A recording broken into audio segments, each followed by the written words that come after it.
ब्रह्म पुराण में देवशयनी एकादशी के विशेष महात्म्य का वर्णन किया गया है। इस व्रत से प्राणी की समस्त मनोकामनाएं पूर्ण होती हैं। यह एकादशी आषाढ़ मास के कृष्ण पक्ष की एकादशी, जिसे योगिनी एकादशी कहते हैं, के बाद आती है। आषाढ़ मास के शुक्ल पक्ष की एकादशी को ही देवशयनी एकादशी कहा जाता है।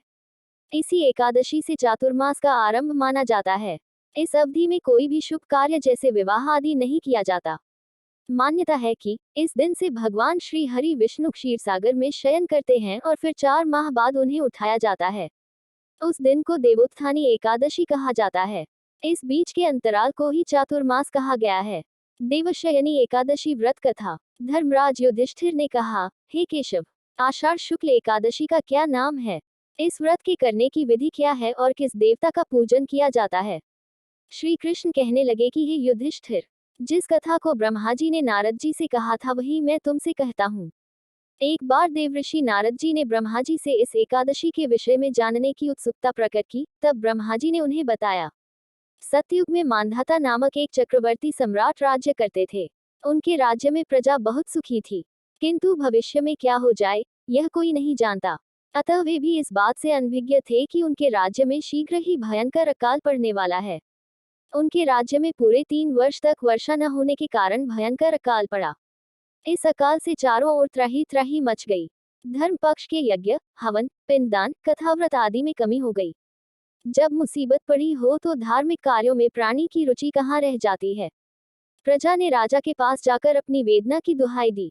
राजा तो इस स्थिति को लेकर पहले से ही दुखी थे। वे सोचने लगे कि आखिर मैंने ऐसा कौन सा पाप कर्म किया है जिसका दंड मुझे इस रूप में मिल रहा है। फिर इस कष्ट से मुक्ति पाने का कोई साधन करने के उद्देश्य से राजा सेना को लेकर जंगल की ओर चल दिए।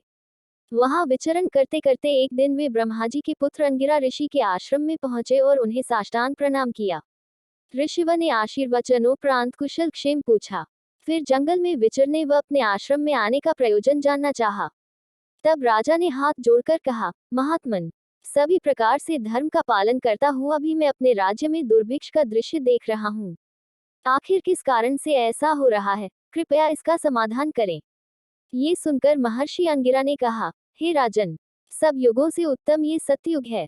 इसमें छोटे से पाप का भी बड़ा भयंकर दंड मिलता है। इसमें धर्म अपने चारों चरणों में व्याप्त रहता है। ब्राह्मण के अतिरिक्त किसी अन्य जाति को तप करने का अधिकार नहीं है, जबकि आपके राज्य में एक शूद्र तपस्या कर रहा है। यही कारण है कि आपके राज्य में वर्षा नहीं हो रही है। जब तक वह काल को प्राप्त नहीं होगा तब तक ये दुर्भिक्ष शांत नहीं होगा। दुर्भिक्ष की शांति उसे मारने से ही संभव है। किंतु राजा का हृदय एक निरपराध शूद्र तपस्वी का शमन करने को तैयार नहीं हुआ। उन्होंने कहा, हे देव, मैं उस निरपराध को मार दूं, ये बात मेरा मन स्वीकार नहीं कर रहा है। कृपा करके आप कोई और उपाय बताएं। महर्षि अंगिरा ने बताया, आषाढ़ माह के शुक्ल पक्ष की एकादशी का व्रत करें। इस व्रत के प्रभाव से अवश्य ही वर्षा होगी। राजा अपने राज्य की राजधानी लौट आए और चारों वर्णों सहित पद्मा एकादशी का विधिपूर्वक व्रत किया। व्रत के प्रभाव से उनके राज्य में मूसलधार वर्षा हुई और पूरा राज्य धन धान्य से परिपूर्ण हो गया।